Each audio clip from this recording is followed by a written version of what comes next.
नमस्कार श्रोते हो, तुम्ही ऐकत आहात भाग्यविधाता भाग 29. सूर्य अस्ताला चालला होता. बाहेर अंधारलं होतं. ट्रॅफिक असल्यामुळे दोघांना महाबळेश्वरला पोहोचायला उशीर झाला होता.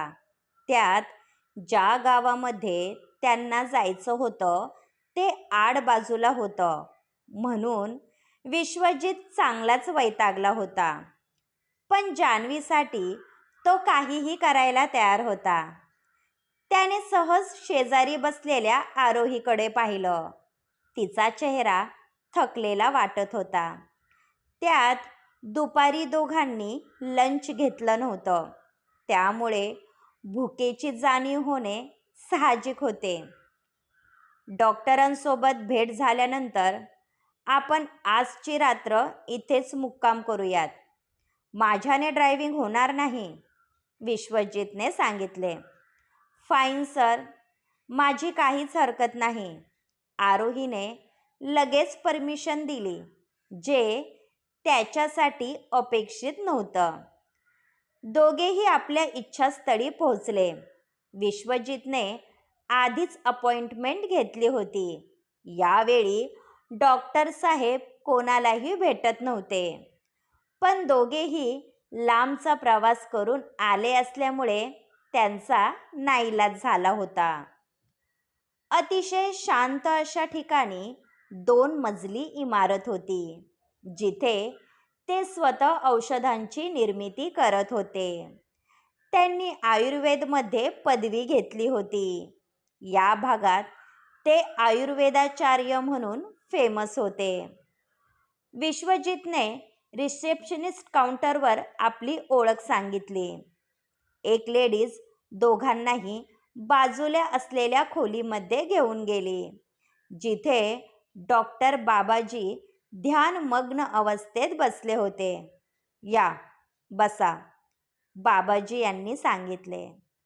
दोघेही जमिनीवर असलेल्या चटईवर बसले. आरोहीने जान्हवीची फाईल त्यांच्या समोर असलेल्या टेबलवर ठेवली. तुम्हाला जान्हवीविषयी कॉलवर सांगितलं होतं. ही तिची फाईल आहे. गेल्या 8 वर्षापासून ती व्हीलचेअरवर आहे. तिच्या हाताची थोडीफार मूव्हमेंट होते, पण त्यातही तिला बऱ्याच यातना होतात. आत्तापर्यंत आम्ही बरेच प्रयत्न केले आहे, ज्याचा काहीच उपयोग झाला नाही. आता तुम्हीच आमची शेवटची आशा आहात. बोलताना आरोहीचे डोळे पाणवले होते. विश्वजित तिला पाहतच राहिला होता. एक अनोळखी मुलगी आपल्या आयुष्यात येते काय आणि आपल्या सुखदुःखाची भागीदार होते काय?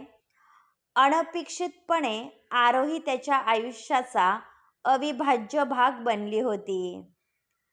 बाबाजी यांनी तिची फाईल व्यवस्थित वाचली, ज्यावरून समजत होतं की आत्तापर्यंत तिच्या ट्रीटमेंटसाठी बरीच खटाटोप करण्यात आली आहे. आम्ही तुम्हाला खोटी आशा दाखवणार नाही, पण प्रकरण गंभीर आहे, बाबाजी म्हणाले. तुम्ही सांगाल ते करायला आम्ही तयार आहोत. आम्ही तिला या ठिकाणी घेऊन येतो. तुम्ही फक्त तिचा इलाज करा. मला एकदा तिला स्वतःच्या पायावर उभं राहिलेलं पाहायचं आहे, विश्वजित काकुळतीला येऊन बोलत होता. रिपोर्ट पाहून आम्हाला परिस्थितीचं गांभीर्य समजत आहे. जेव्हा जान्हवी बेटा स्वतःच्या पायावर उभी राहील, तेव्हाच तुम्ही तिला या ठिकाणी घेऊन याल, बाबाजी म्हणाले आणि एका कागदावर काहीतरी रेखाटू लागले. ही काही दुर्मिळ जडीबुटीपासून बनलेली औषधी आहे. पुढील माहिती आमचे सहकारी तुम्हाला देतील. देवावर विश्वास ठेवा. आता तोच या संकटातून तुम्हाला बाहेर काढू शकतो, बाबाजी म्हणाले. तसा विश्वजितला राग आला. देवाच्या भरोशावर राहायचं असतं, तर आम्ही तुमच्याजवळ आलोच नसतो. माफ करा, पण माझा देवावर विश्वास नाही, विश्वजित म्हणाला. आरोहीने त्याचा हात दाबला व त्याला शांत राहण्याचा इशारा केला. आयुष्यात आलेलं दुःख जेव्हा सहनशक्ती पलीकडे जातं, तेव्हा माणसाचा देवावर असलेला विश्वास उडून जातो. पण ती व्यक्ती हे जाणत नाही की त्याच दुःखासोबत देवाने त्याच्या पदरामध्ये सुख टाकलेलं असतं, ज्याकडे आपण कानाडोळा करतो. मी म्हणत नाही तुम्ही देवावर विश्वास ठेवा, पण नशिबात जे लिहिलेलं आहे ते अटळ आहे. आणि तुमच्या बहिणीच्या नशिबात सुख असेल तर त्याला कोणीही हिरावून घेऊ शकत नाही, खुद्द परमात्मा पण नाही, बाबाजी यांनी शांतपणे समजावून सांगितले. यावेळी त्यांच्या चेहऱ्यावर वेगळेच तेज होते, जे पाहून विश्वजित निशब्द झाला होता. माझा देवावर, नशिबावर आणि तुमच्यावर विश्वास आहे. त्याच विश्वासाच्या जोरावर मी तुमच्याजवळ आली आहे. एक दिवस जान्हवी स्वतःच्या पायाने चालत तुम्हाला भेटायला येईल, आरोही म्हणाली. तसे बाबाजी मंद हसले. आरोहीचा हाच विश्वास जान्हवीचं दुःख हरणार होता. विश्वजितने मेडिसिन कलेक्ट केले आणि बाबाजी यांचा निरोप घेतला. आपण या ठिकाणी यायला नको होतं. मला नाही वाटत की याचा काही उपयोग होईल. त्यांनी जान्हवीचं चेकअप करायला हवं होतं. फक्त रिपोर्ट पाहून ते कसा काय इलाज करणार आहेत? मी तर म्हणतो ते मेडिसिन फेकून दे, विश्वजित म्हणाला. या अस्सल जडीबुटीपासून बनलेल्या औषधी आहेत. याचा फायदा झाला नाही तरी तोटा मुळीच होणार नाही, म्हणून त्या घेतल्या तरी नुकसान होणार नाही. त्याच्या अशा बोलण्यावर आरोही नाराज झाली होती. आजकाल मी पाहत आहे तू माझ्यावर दादागिरी करायला लागली आहे. याला मी काय समजायचं? विश्वजित तिच्याजवळ झुकला आणि ती मागे सरकली. आपल्याला निघायला हवं, अंधारलं आहे, आरोही म्हणाली. दोघेही गाडीमध्ये बसले. विश्वजितने गाडी स्टार्ट केली. या सरळ रस्त्यावरून गेल्यानंतर एक वळण येतं. तिथून काही अंतरावर गेल्यानंतर एक हॉटेल आहे. आपण तिकडे जाऊयात, आरोहीने सांगितलं. तसा विश्वजित शॉक झाला. तू सातारामधून आली आहेस ना? मग तुला महाबळेश्वरमधली माहिती कशी आहे? विश्वजित तिच्याकडे संशयाने पाहत होता. यावेळी मी काहीही सांगण्याच्या मनस्थितीत नाही. तुमच्या सर्व प्रश्नांची उत्तरं तुम्हाला मिळतील. यावेळी आरोहीच्या चेहऱ्यावर वेदना स्पष्ट दिसत होत्या, म्हणून त्याने काहीही प्रश्न विचारले नाही. खंडूने लांबूनच विश्वजित पाटीलचा बंगला पाहिला होता, जे पाहून त्याचे डोळे लकाकले होते. आरोही अशा अलिशान बंगलोमध्ये राहते यावर त्याचा विश्वास बसत नव्हता, म्हणून त्याच्या डोक्यामध्ये भन्नाट कल्पना आली होती. पण हे काम एकट्याने करण्यात रिस्क होती, म्हणून त्याला कोणाची तरी मदत घ्यावी लागणार होती. खंडू मुंबईमध्ये असलेल्या एका बदनाम झोपडपट्टीमध्ये आला होता.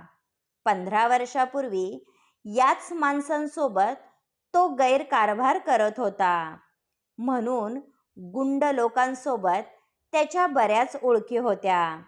काही वर्ष त्याने या गुंडांसोबत काम केलं होतं, पण हे काम त्याच्या जीवावर बितायला लागलं होतं, म्हणून तो वाईला गेला होता. तिथे आरोहीला पाहिल्यानंतर त्याची मुंबईमध्ये येण्याची इच्छा झाली नाही. सलीम आपल्या मित्रांसोबत पत्ते खेळत होता. या एरियाचा तो भाई होता. सलाम भाई, खंडूने हात जोडले. सलीमने डोळे बारीक करत त्याच्याकडे पाहिले. अरे खंडू, तू कितने सालों बाद मिल रहा है. मुझे तो लगा था किसी पुलिस वाले ने तेरा गेम बजा डाला होगा, सलीम म्हणाला. आणि त्याचे मित्र हसायला लागले. क्या भाई, आप भी. मरण्याची भीती वाटत होती म्हणून मी तुम्हाला सोडून गेलो होतो, नाहीतर आज मी तुमच्या सोबत असतो, खंडू दात विचकत म्हणाला. जीवाची पर्वा आहे तर कशाला आला आहे. तुझ्यासारख्या भेकूड माणसाची आम्हाला गरज नाही, सलीम चिडत म्हणाला. तुमच्या फायद्याची बातमी घेऊन आलो आहे. आधी हा फोटो तर पहा. खंडूने आरोहीचा फोटो सलीम समोर ठेवला. तसे बाकी मुलं त्या फोटोला पाहून लाळ टपकू लागले. अरे वाह भाई, क्या कातिल चीज है, बोले तो एकदम जालिम. उठाना है क्या, त्यांच्यातील एक जण म्हणाला. सलीमने तो फोटो हातात घेतला.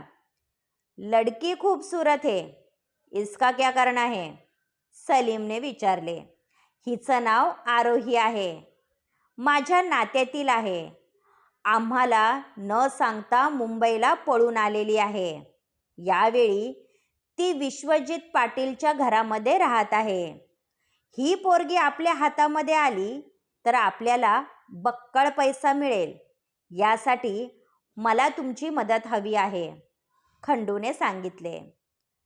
विश्वजित पाटील, नाम तो सुना हुआ लगता है. सलीमने डोक्याला जोर दिला आणि थाडकन खंडूच्या कानाखाली वाजवली. तुला माहीत आहे तू कोणाबद्दल बोलत आहे? विश्वजित पाटीलच्या वाऱ्याला पण कोणी उभं राहत नाही आणि तू मला त्याच्यासोबत पंगा घ्यायला सांगत आहे. त्याचा राईट हँड समशेरा, याला जर ही गोष्ट समजली तर तो आपल्या सर्वांची कबर इथेच खोदेल, सलीम म्हणाला. समशेराचं नाव ऐकून बाकीचे पण घाबरले होते, कारण समशेरा त्या सर्वांना वरचढ होता आणि आजही गुन्हेगारी जगामध्ये त्याच्या शब्दाला वजन होतं. आपल्याला विश्वजित पाटील सोबत पंगा घ्यायचा नाही. ही पोरगी फक्त त्या ठिकाणी नोकरी करते. आरोहीने त्या घरामध्ये चोरी केली तर याचं खापर आरोहीच्या डोक्यावर फुटेल आणि विश्वजित तिच्यापर्यंत पोहोचेपर्यंत मी आरोहीला घेऊन गायब होईल. मला पोरगी हवी आहे.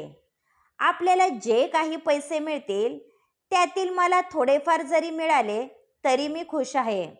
मला फक्त आरोही सोबत मतलब आहे, खंडूने सांगितलं. सलीमला हे काम करायचं नव्हतं, पण त्याला पैसा दिसत होता म्हणून त्याने कसाबसा होकार दिला.